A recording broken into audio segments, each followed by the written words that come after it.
Se os tubarões fossem homens, de Bertolt Brecht, por Carlos Kozak.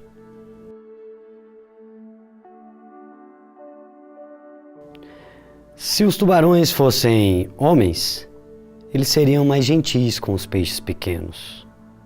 Se os tubarões fossem homens, eles fariam construir resistentes caixas do mar para os peixes pequenos, com todos os tipos de alimentos dentro, tanto vegetais quanto animais. Eles cuidariam para que as caixas tivessem água sempre renovada e adotariam todas as providências sanitárias cabíveis.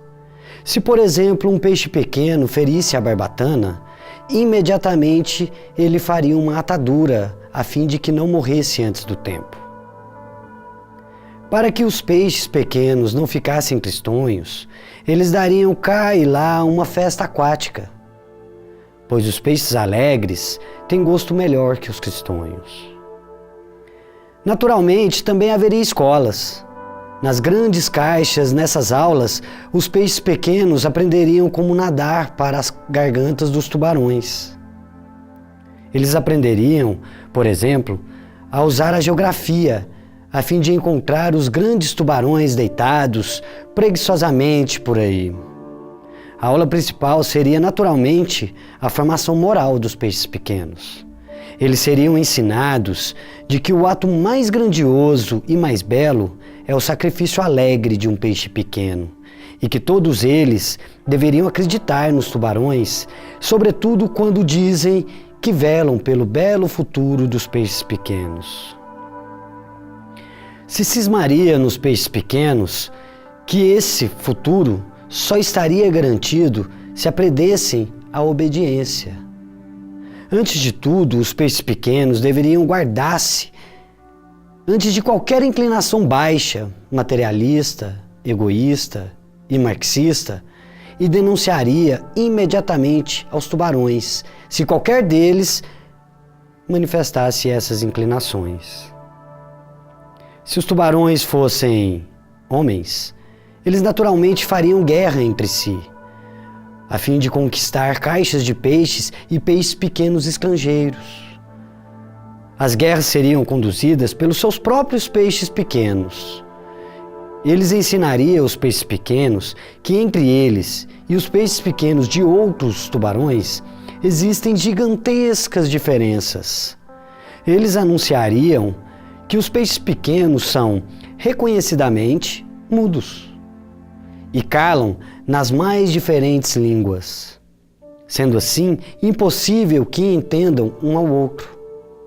Cada peixe pequeno que na guerra matasse alguns peixes pequenos inimigos da outra língua silenciosos seria condecorado com uma pequena ordem de algas e receberia o título de herói. Se os tubarões fossem homens, haveria entre eles naturalmente também uma arte. Havia belos quadros no quais os dentes dos tubarões seriam pintados em vistosas cores, e suas gargantas seriam representadas como inocentes parques de recreio, nos quais se poderia brincar maravilhosamente. Os teatros do fundo do mar mostrariam como os valorosos peixes pequenos nadam entusiasmados para as gargantas dos tubarões. A música seria tão bela, que os peixes pequenos, sob seus acordes, a orquestra na frente, entrariam em massa para as goelas dos tubarões sonhadores e possuídos pelos mais agradáveis pensamentos. Também haveria uma religião ali. Se os tubarões fossem homens, ensinaria essa religião que só na barriga dos tubarões é que começa verdadeiramente a vida. Ademais, se os tubarões fossem homens, também acabaria a igualdade que hoje existe entre os peixes pequenos, Alguns deles obteriam cargos e seriam postos acima dos outros. Os que fossem um pouco maiores poderiam, inclusive, comer os menores. Isso só seria agradável aos tubarões, pois eles mesmos obteriam, assim, mais constantemente maiores bocados para devorar. E os peixes pequenos, maiores, que deteriam os cargos, valeriam pela ordem entre os peixes pequenos, para que estes chegassem a ser professores, oficiais, engenheiros da construção de caixas e assim por diante. Conciso e considerável, só então haveria civilização no mar, se os tubarões fossem homens.